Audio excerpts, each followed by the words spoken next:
네, 성도님들 앞서 말씀드렸지만 미리 양해의 말씀을 좀 구하면 제가 이쪽에 이제 큰 사랑니가 하나 있었습니다. 이게 늘 피곤할 때마다 붓고 아픈데 신경을 누르고 있어서 계속 어떻게 못하다가 도저히 안 되겠다 하고 이제 어제 이걸 뽑았는데요.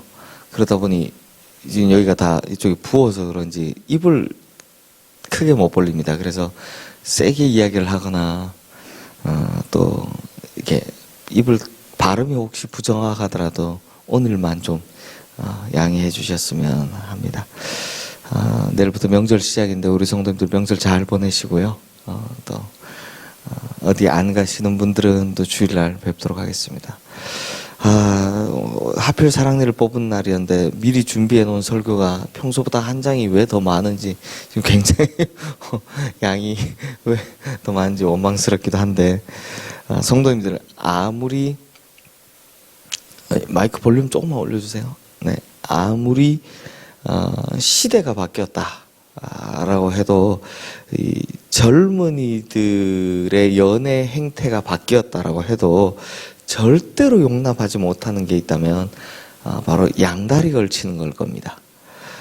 제가 얼마 전에 가끔 이렇게 뭐 할 거 없으면 이제 역사에 관한 TV 프로그램을 보는데 고려 시대 충렬왕 때에도 이제 원나라의 우리 몽골 지배를 받다 보니까 공여로 끌려가는 걸 막기 위해서 결혼을 하면 이제 안 끌려가니까 막 조혼도 있고 이러니까 이제 첩제도를 국법화시키자라고 논의를 했는데 이제 여인들이 아주 대대적으로 들고 일어나서 결국 무산됐다라는 이야기를 본 적이 있습니다. 그만큼 양다리가 싫다는 겁니다. 즉 시대가 아무리 변했다고 해도 또 어지간한 것들이 아무리 이해가 되고 용납한다고 해도 양다리 걸치는 거 절대 용납 못하는 거죠. 그런데요, 이게 사람의 관계에서만 그런 게 아니라 하나님과의 관계에서도 하나님은 인격적이시기 때문에 하나님과 우리 간의 교제 역시 양다리 걸치는 걸 하나님께서 굉장히 싫어하십니다. 그래서 예수님께서도 하나님과의 관계에서 두 마음 품지 말라라는 말씀을 하셨죠. 근데 우리가 끝까지 이렇게 양다리의 인생을 살아가다 보면 결국 하나님께서 결단을 하실 때가 있습니다. 성도님들, 오늘 우리가 읽은 본문 아주 역사적인 장면입니다. 바로 북이스라엘의 멸망을 기록하고 있기 때문입니다. 그런데 사실상 북이스라엘의 멸망은 북이스라엘의 역사 내내 있었던 양다리가 걸친 참극입니다. 이제 이스라엘이 남북으로 나뉘지 않았을 때는 정말 아름답고 찬란한 하나님과의 교제가 있었습니다. 하나님께서 아브라함을 선택하셔서 가나안 땅에 가게 하셨죠. 그리고 이삭과 야곱이 거기서 살고 잘 지내다 요셉을 통해서 이제 기근을 피해 애굽으로 내려가고 처음엔 또 애굽에서 잘 살았지만 요셉을 잊어버린 왕이 나오고 또 이스라엘의 급격한 이 인구 확장을 두려워했던 왕이 막 죽이는 바람에 고통을 당하지만 또 그 고통 중에 모세를 보내셔서 건져주시고 다시 여호수아를 통해서 가나안 땅에 정착하게 하셨죠.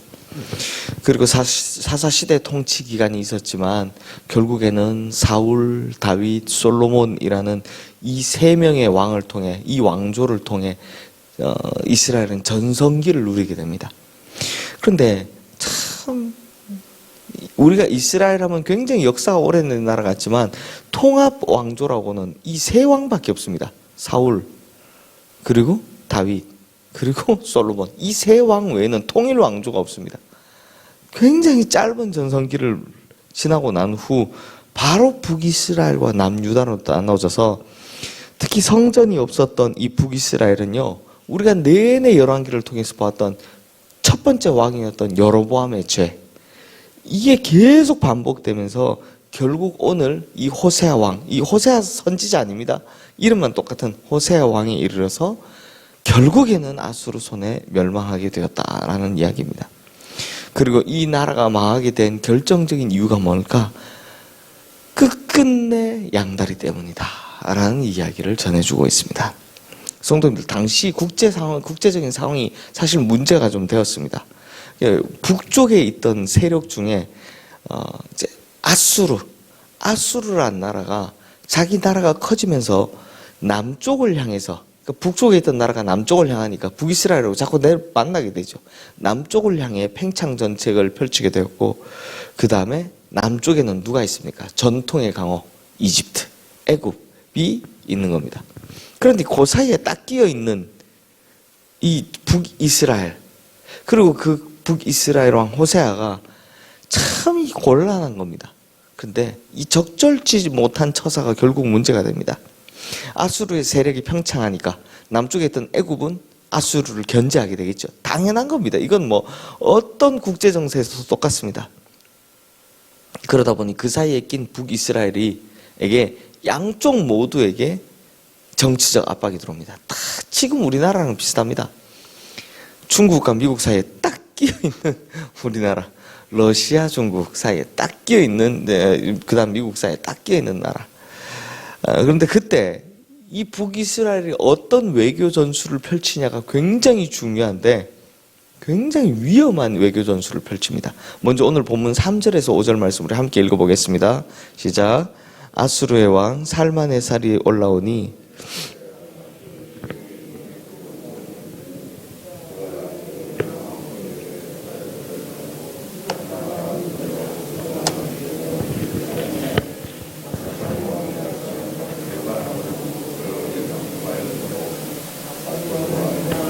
그 온 땅에 두루다니고 사마리아로 올라와 그곳을 3년간 에워쌌더라. 자, 이 호세아 왕이 처음엔 누구에게 기댔냐? 신흥 강국 아수르에게 기댑니다. 그러면서 아수르에게 조공을 바친 거죠. 그런데 이 모든 걸 모를 턱이 없던 애굽도 거기 왜 모르겠습니까? 다 뭐 스파이 곳곳에 다 심어놨겠죠. 그리고 정치인들 중에서도 애굽파가 있었을 거고 아수르파가 있었겠죠. 애굽이 한 소리 하니까 이제는 애굽에 사신을 보내서 달랩니다. 그게 아니고요. 뭐 이렇게 달래는 거죠. 근데 문제는 이 적절한 외교가 필요한데 애굽에 사신을 보내면서부터 아수르에 조공을 바치던 일을 멈춰버린 겁니다. 끊어버린 겁니다. 그러니까 이게 무슨 말이냐? 아수르가 뭐라 하면 아수르한테 갔다가, 애굽이 뭐라 하면 애굽한테 갔다가, 아수르가 또 뭐라고 하면 또 아수르한테 갔다가, 이게 막 휘둘리고 있는 겁니다. 그러니 아수르 입장에서는 아니 저것들이 그새를 못 참아 배신하고 애굽에 붙어라고 생각할 수밖에요. 그래서 아수르 왕이 북이스라엘의 수도였던 사마리아까지 쳐들어와서 왕을 잡아다 감옥에 가두고 거기 성을 3년간 포위해버리는 겁니다. 이게 무슨 전술이냐? 싸우지는 않는데요. 어떻게 하는 겁니까? 말려 죽이는 겁니다. 이 아수르 왕의 입장에서는 북이스라엘과의 전쟁에서 워낙 유대인들이 전쟁을 잘하는 편이니까요. 끈질기게 저항을 하는 편이니까요.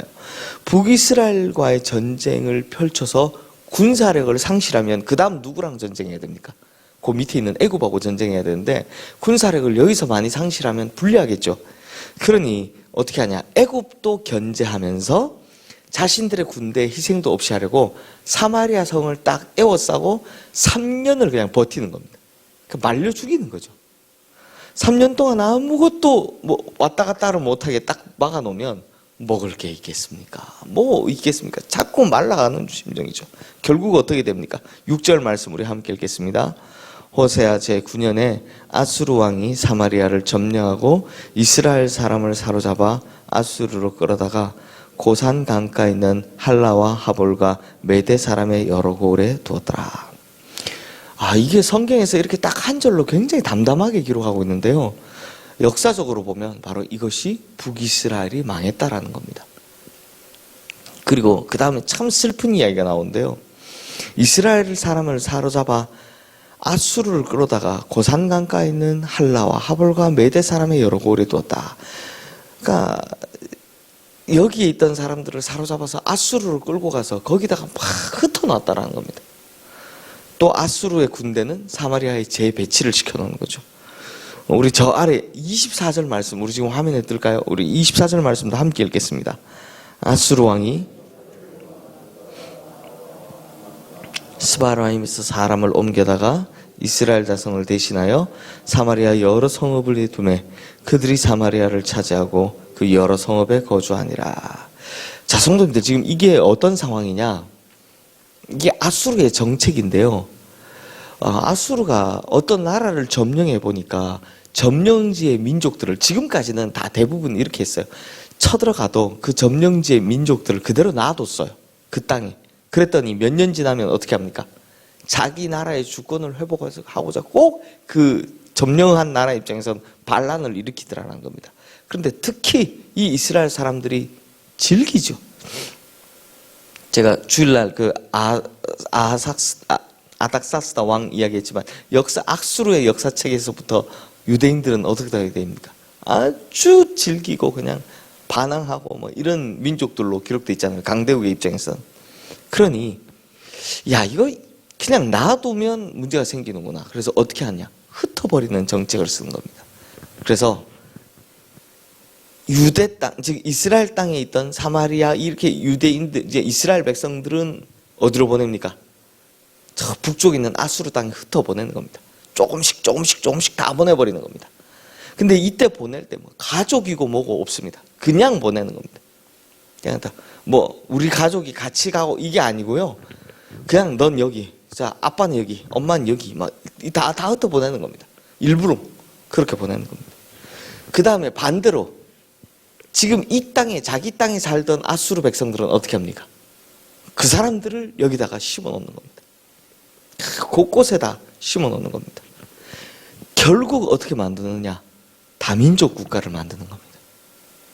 그러니까 가족을 다 찢어놨잖아요. 그 다음에 이 사람들이 오잖아요. 그럼 다시 결혼을 하겠죠. 거기서도 결혼을 하겠죠. 그래서 점점 그 후대가 혼혈 민족들이 태어나고 하다 보면 민족성이 사라지게 되는 겁니다. 결국 북이스라엘 백성들이 앞으로 혼혈 민족이 될 수밖에 없는 결정적 단초가 바로 이 구절에 나오는 겁니다. 그래서 신약이 오면 성도님들, 구약 시대에 북이스라엘에는 몇 지파 있었습니까? 12지파. 실제 레위 지파까지 포함하면 13지파가 있었는데, 구약 시대의 나머지 지파, 그러니까 베냐민, 유다, 레위, 즉 남유다에 남아있던 이 세 지파를 제외하고는 나머지 지파는 다 없어지죠. 왜요? 바로 이것 때문에 그렇습니다. 다 혼혈 정책이 600년간 이어져, 이때부터 600년 뒤거든요. 예수님 때가 600년간 이어져 내려오니까 이스라엘 백성이라는 이 개념 자체가 없어져 버린 겁니다. 그러니 나머지 10개 지파 다 사라지고 남은 3개 지파만 달랑 그 남유다에 있던 지파 이름만 나오는 겁니다. 그 다음에 이 지역을, 북이스라엘 지역을 이스라엘이라 안 부르고 이 다음부터 북이스라엘의 수도였던 이름을 따서 여기를 뭐라 부릅니까? 신약에 오면 사마리아라고 부르게 되는 겁니다. 그래서 혼혈 민족들이 있는 사마리아 땅이라 그래서 남유다 백성들이 거기를 엄청나게 싫어하는 겁니다. 그래서 예수님 때 오면 갑자기 사마리아가 아무 이유 없이 굉장히 미워하는 걸로 나오잖아요. 그 이유가 뭐냐? 너네는 혼혈이고, 너네는 나라를 못 지켰고, 너네는 민족성을 못 지켰고, 이게 유다 사람들이 보기에는 그런 겁니다. 근데 반면 유다 사람들은 이렇게 해서 막 흩어놨어도 끝까지 지켜냈기 때문에 돌아오게 되죠. 돌아와서 보니 혼혈 정책을 쓰고 이미 다 없어져 버린 북이스라엘 지파 그 땅을 보며 이스라엘이라 부르기가 싫은 겁니다. 그래서 거기를 사마리아라고 부르고 더 이상 상종하지 않게 되었다 라는 이야기가 바로 그 배경이 여기서 나오는 겁니다. 사랑하는 성도님들, 북이스라엘의 멸망을 보면 결국 이유가 있죠. 바로 멸망의 때가 다가올수록 나타나는 특징이 뭐다? 하나님이냐 강대국이냐 사이에서 끝없는 양다리를 펼쳤다는 겁니다. 예전에 위급할 때는요, 그래도 하나님을 막 찾고 했거든요. 북이스라엘 사람들도 이스라엘 백성이라고 안 되면 하나님 찾고 했는데 이제는 그것조차도 안 하게 되더라라는 겁니다. 이 호세아 이야기를 보면 하나님 찾았다는 이야기가 없죠. 결국 하나님과 이 세상 권세 사이에서 위험하게 걸쳐놓은 양다리가 문제가 돼서 이런 참극이 벌어지게 되었다는 겁니다. 그렇다면 성도님들, 오늘 이 북이스라엘의 멸망, 이 비극이 우리에게 주는 교훈이 뭐겠습니까? 딱 하나죠. 온전한 마음으로 하나님만 의지하라 라는 겁니다. 우리의 마음이요, 보면 기도할 때도 마음이 나뉠 때가 있습니다. 기도할 때도 느헤미야도 똑같다 그랬었죠. 기도하면서도 가끔은 아유 그냥 왕한테 기대서 좀 쉽게 할 걸.